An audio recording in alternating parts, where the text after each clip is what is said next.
So we've come a long way with the raised garden beds. It's been a lot of work. The weight, like, these aren't going anywhere.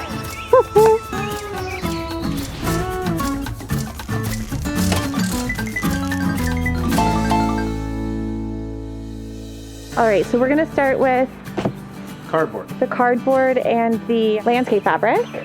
Let's go. Lisa's dad, your dad, used to be a landscaper, and he said that cardboard works better than landscape fabric. To reduce weeds from coming up through the soil and grass. Exactly. And now, from all the landscaping that I've done, or landscapers that I've worked with, I've always used landscape fabric. So I figured if we combine them, we can't lose. So these ones, there's no grass growing up yet, but I noticed that over here in this garden bed there is, because this one was done first. It's had an opportunity to sprout through the crush. So also keep in mind, we didn't have to build this bed up as much, so there's a thick layer of screening over there, which is the crush. Right. Over here, there's just a thin layer. Okay. Let's get started. Cool. Now that the garden beds are built, which was the really difficult, heavy manual muscle labor part, what I've been doing is cutting up old recycled cardboard that we've collected over the past couple of months, and I've cut them up with an X-Acto knife to kind of fit the size of our garden bed. You can measure it and cut it to size perfectly. I'm more of a wing it kind of girl, and you can double up if you have to. So you'll just lay it out flat and as tight to either side of the garden as possible. Easy peasy.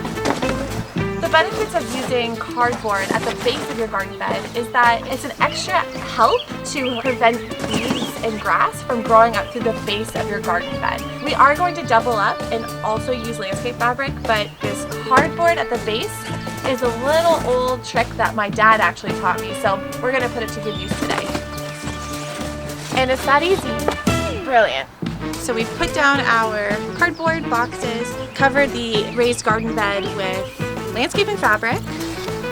So the reason you have to put landscaping fabric up on the ground all the way up to the walls is because essentially this is a retaining wall so that the soil doesn't come out the other side. Right, honey? Exactly, yeah. Think of this like a big bathtub, and the landscape fabric helps contain anything in that bathtub. Mm-hmm. Our next step now is to put 3/4 clear, so gravel, in the bottom to allow for drainage. So we're going to take the gravel, which is way over there, put it in this wheelbarrow, and bring it way over here into this garden bed. I want to wrap the landscape fabric underneath, and I'm going to be gluing the top course. To keep the landscape fabric tight. Exactly, keep it tight, and also just so it keeps everything steady. I am just finishing the top course for the garden beds. I've rough fit it before, and I just don't like the way it lines up, so I had to get a quick cut. Well, you're going to want to stand back. It's about to get dusty and loud.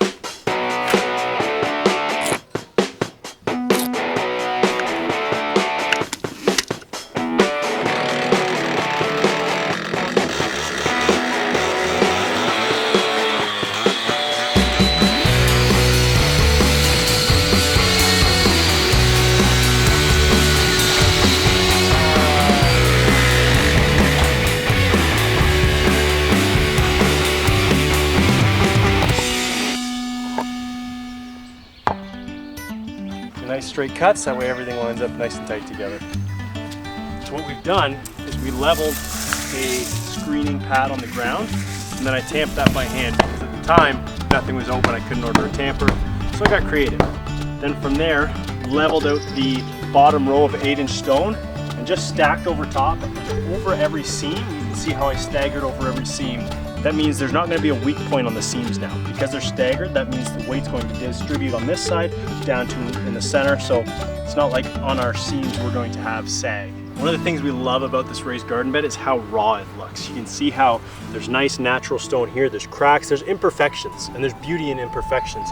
But for the top course, it's really important that they line up nicely. The cuts don't have to be perfect, but I don't want big gaps on it so that it looks like it's not done properly. Well, it's been a long process to get here, but finally we get to fill the first wheelbarrow full of soil and put it in the garden beds. Ah, I'm so excited! Yeah, it's a lot easier to shovel and move than all that stone. Nice triple mix, that way we have lots of nutrients, compost in there. Your cute hat.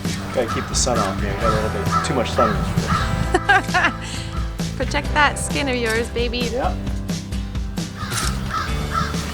Got my assistant Keikos here. making sure doing quality control. Quality control. All right, here we go. Finally! This is what I've been waiting for.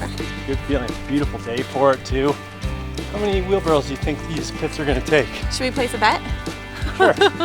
I think we need more than 8 yards. That's what I think. Wow. I hope you're wrong. Filling the small one up first is going to determine how many wheelbarrows goes into that big guy. Okay, cool.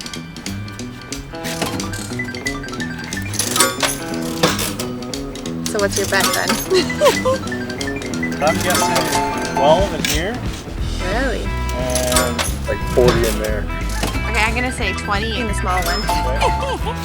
And I'm gonna say 50 in the other one. I hope you're wrong. Do you have one wheelbarrow?